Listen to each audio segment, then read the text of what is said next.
début de semaine à tous, bienvenue sur Écho d'Afrique.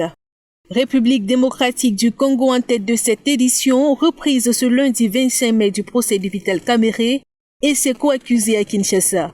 Le directeur de cabinet du président Félix Tshisekedi est soupçonné de corruption et de détournement de deniers publics de quelques 50 millions de dollars alloués à l'achat et l'édification des maisons préfabriquées dans le cadre du programme des 100 jours du chef de l'État congolais. De sources concordantes lors de cette deuxième audience, le tribunal procédera à l'instruction du fond de l'affaire et entendra chaque prévenu sur les faits qui lui sont reprochés. Il confrontera également chaque accusé au ministère public. L'État congolais qui s'est constitué en partie civile réclame dès cette audience l'audition de tous les acteurs qui sont intervenus dans la chaîne de dépenses. Vital Kamerhe est en détention à la prison de Makala depuis le 8 avril. Il s'est déjà vu refuser la liberté provisoire à 4 reprises. En Guinée, les leaders du Front national pour la défense de la Constitution ne désarment pas.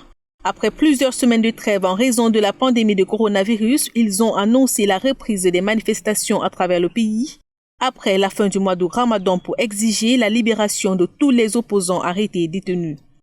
La plateforme qui regroupe les organisations de la société civile et une frange de l'opposition s'insurge contre l'arrestation de 287 de leurs membres et sympathisants. Selon elle, illégalement kidnappés et emprisonnés dans divers centres de détention, au mépris de toute considération sanitaire et humanitaire. Face à l'annonce de ce redéploiement dans les rues, les ministères de la Sécurité et de l'administration du territoire ont mis en garde les éternels fauteurs de troubles, brandissant l'état d'urgence sanitaire en vigueur dans le pays. Au Burkina Faso, le président Roch-Marc Christian Kaboré a jugé inacceptable la mort suspecte de 12 personnes détenues dans une cellule à la gendarmerie de Tawalbougou, dans l'est du pays.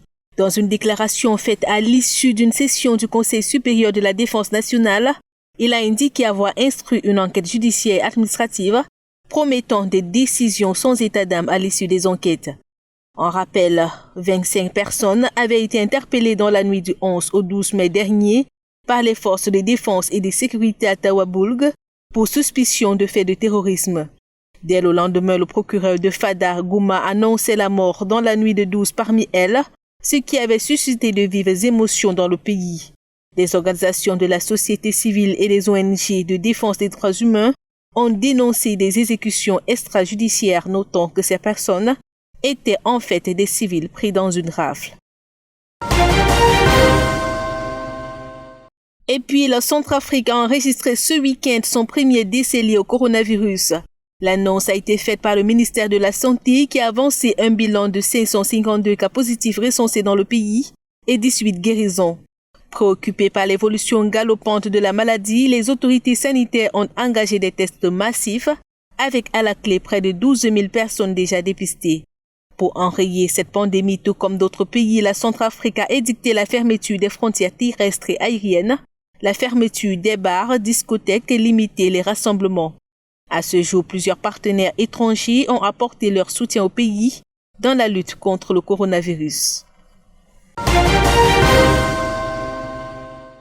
En Côte d'Ivoire, réouverture des établissements scolaires ce lundi 25 mai dans le Grand Abidjan. Les élèves des classes d'examen du primaire, secondaire et supérieur renouent avec l'école après plusieurs semaines d'arrêt pour tenter de freiner la propagation du coronavirus dans la capitale économique ivoirienne.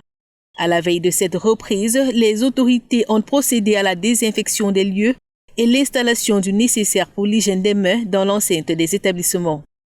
Au lycée moderne de Cocody, le proviseur Honoré Conon a dû revoir les effectifs dans les salles de classe à la baisse, 34 élèves par classe. Nos salles de classe ont une configuration qui peut accueillir au maximum 34 bancs. Donc nos effectifs dans les classes ne vont pas dépasser les 34 élèves par salle de classe. Ce qui fait que nos 600 enfants que nous attendons en terminale seront disposés dans 18 salles de classe. Et nos 1016 élèves que nous attendons en troisième seront disposés dans 34 salles de classe. Que les parents donnent le cache-nez aux enfants des deux pour des mesures de sécurité n'ont pas ouvert le marché de l'école. Donc les parents prévoient au moins un déjeuner.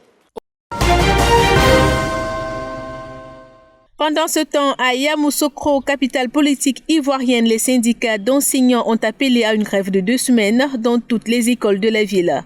Une décision prise en fin de semaine dernière après la découverte d'un cas de coronavirus dans un établissement. Un élève de terminale au lycée scientifique de la ville, testé positif au Covid-19 est transféré à Abidjan pour être pris en charge, selon plusieurs sources hospitalières à Yamoussoukro. Les enseignants conditionnent désormais la reprise des cours dans la capitale politique à un renforcement des kits de protection et des dispositifs sanitaires dans les écoles, ainsi que la mise en isolement de toute la classe et les professeurs avec qui l'élève est rentré en contact. En Afrique du Sud, qui a enregistré une explosion de contamination ces derniers jours, la mine de Ponen a suspendu ses activités dimanche après que 164 cas de coronavirus ils ont été détectés. De sources officielles, cet arrêt vise à réaliser un traçage des contacts des personnes infectées et désinfecter le lieu de travail. Après la découverte d'un premier cas la semaine dernière, AngloGold Ashanti a déclaré avoir testé 650 employés du site. Présentée comme l'une des mines d'or les plus profondes du monde, la mine de Ponen, située à Mirafon dans la province de Gauteng, avait repris ses activités à 50% début mai, après avoir été fermée dans le cadre du confinement strict décrété par les autorités sud-africaines depuis le 27 mars. Ce 25 mai est Journée mondiale de l'Afrique. La célébration marque l'anniversaire de la signature des accords de l'Organisation de l'Unité africaine le 25 mai 1963. Tout un symbole du combat de tout le continent africain pour la libération, le développement et le progrès économique. Considérée à juste titre comme le berceau de l'humanité, l'Afrique est à l'origine d'un grand nombre de peuples, de langues, de religions et de traditions. C'est donc l'occasion pour chaque pays d'organiser des événements dans le but de favoriser le rapprochement entre les peuples africains. C'était l'essentiel des échos de l'Afrique. Excellent début de semaine à tous, surtout dans le respect des mesures barrières contre le coronavirus.